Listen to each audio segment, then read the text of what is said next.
Hello guys, in this video and my next videos I'll be going through every single arc of the Jujutsu Kaisen manga series.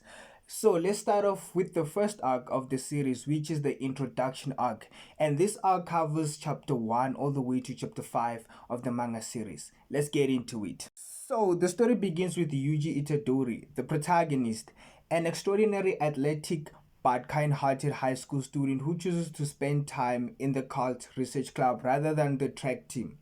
He wants a peaceful life to honor his grandfather's dying wish, which were for Yuji to help others and die surrounded by people. However, though, Yuji's peaceful life takes a dark turn when the club obtains a cursed object which is later on revealed to be a sealed finger of Ryomen Sukuna, a legendary and powerful curse.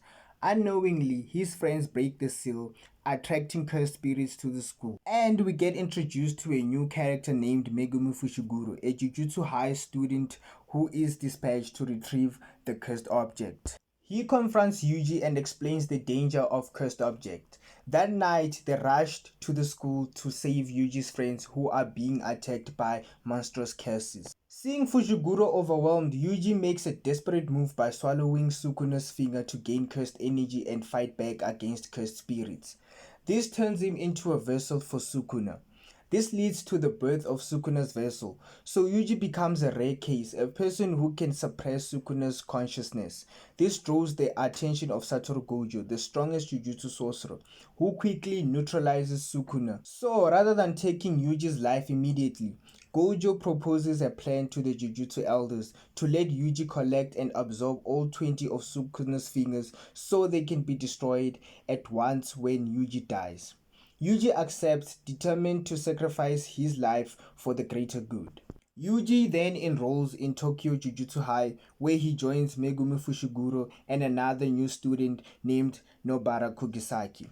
Their first mission as a team is to exorcise a curse from a detention center where a cursed womb has appeared. The trio enters the facility, but the mission spirals out of control when they encounter a special great curse far beyond their capabilities. The curse's presence is so overwhelming that escaping becomes their only priority.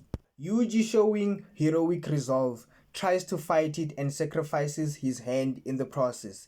In desperation, he lets Sukuna take over, hoping he will defeat the curse. Sukuna does defeat the curse though, but then turns his attention on Megumi, refusing to return control back to Yuji. Sukuna lures Megumi into a battle, testing his strength and interest in his potential. In a twist, Yuji manages to take back control from Sukuna, but his body has already been gravely injured and his heart ripped out. Yuji dies, but briefly though.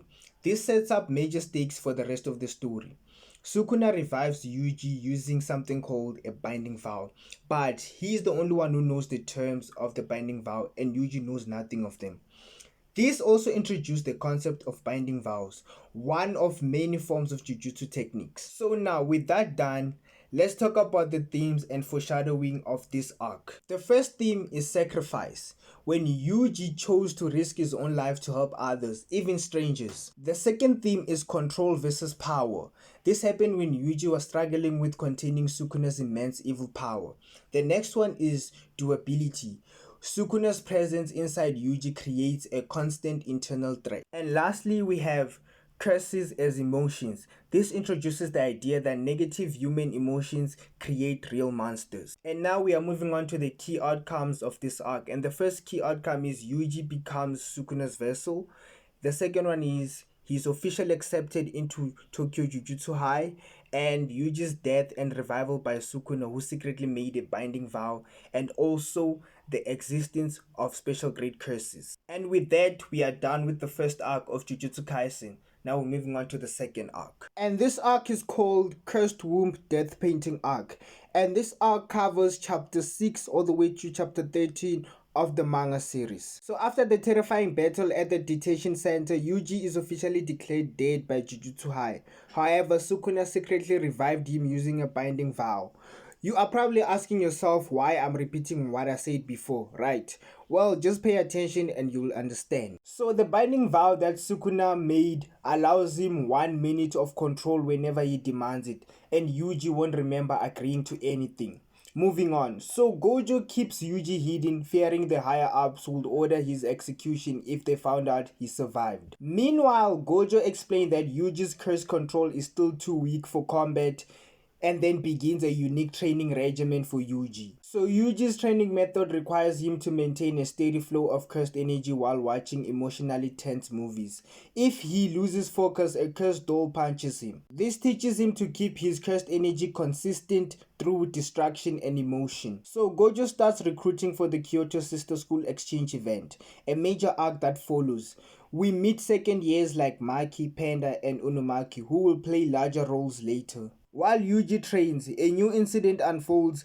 3 high school boys are mysteriously killed inside a movie theater. Their bodies are disfigured, twisted, and transfigured in ways that suggest soul manipulation, not a typical curse killing. So Kento Nanami, a serious business-like grade 1 sorcerer who views Jujutsu as a job rather than a calling, is in charge of investigation, and Yuji, who is assigned to assist Nanami in real combat, giving him real exposure to curses again. They quickly determine that a humanoid curse spirit was behind the murders.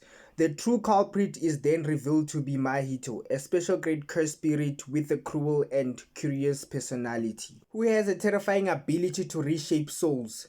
By touching someone's soul directly, he can disfigure their body into hideous monsters, instantly kill or warp them into cursed minions, regenerate his own body using soul shape manipulation. His technique is called idol transfiguration.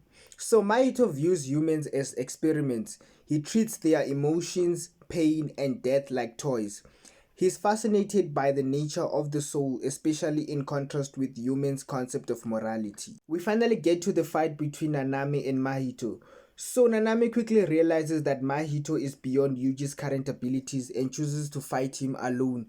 Nanami then reveals his curse technique, which is called the ratio technique. It allows Nanami to automatically create a weak point on his opponent by dividing their body ratio into 7-3 ratio, then strike for a guaranteed critical hit. Despite fighting efficiently, Nanami becomes trapped in the sewer with Mahito, and Nanami then activates his overtime form, which amplifies his power. He then seriously wounds Mahito, who escapes but evolves, growing stronger from the experience, learning how to counter human attacks by reshaping his soul mid-fight. Now let's dive into Yuji's internal conflict and moral crisis. So Yuji begins facing the horrifying reality of Jujutsu work. He is forced to kill mutated humans who were once innocent victims. He realizes not all curses are monstrous in appearance, some have intelligence and goals. He begins to question his place in this world of violence and whether saving people is even possible without killing. This is further proven by this quote when Yuji said, "Do I have to keep killing just to protect others?" This is the start of Yuji's emotional descent and introduction to the main emotional theme of the series. Now back to Mahito. He retreats to regroup with 2 other powerful villains. The first one being Jogo, a volcanic-headed curse with extreme raw power, and the second one being Suguru Geto in disguise, a former sorcerer allied with the curses. So they formed an alliance and plot to kill Gojo, or more realistically seal him using a cursed artifact called Prison Realm, and use Sukuna through Yuji to break human dominance and create a new world ruled by curses. This villain alliance becomes the central thread of the story going forward. So by the end of this arc, Yuji continues his training, still haunted by guilt and uncertainty. Mahito is alive, stronger, and more aware of human psychology. The curses are planning their attack. Gojo begins preparations for the upcoming Kyoto Sister School exchange event. A new character named Junpei Yoshino is revealed. He is a bullied student who will become the focus of the next arc. And now moving on to the themes of this arc. So the first theme is the value of life. Yuji must decide if killing twisted people is justified. The second theme is soul versus body. Mahito's philosophy challenges what makes us human. The third theme being work versus passion. Nanami represents the idea that not all sorcerers fight for love or justice. Some just treat it like a job. And the last theme being human versus cursed society. Cursed spirit gain individuality and ideology, becoming more than just monsters. Okay guys, this is the end of this video. See you in the next video where we will cover the following arcs, and please subscribe to the channel for more.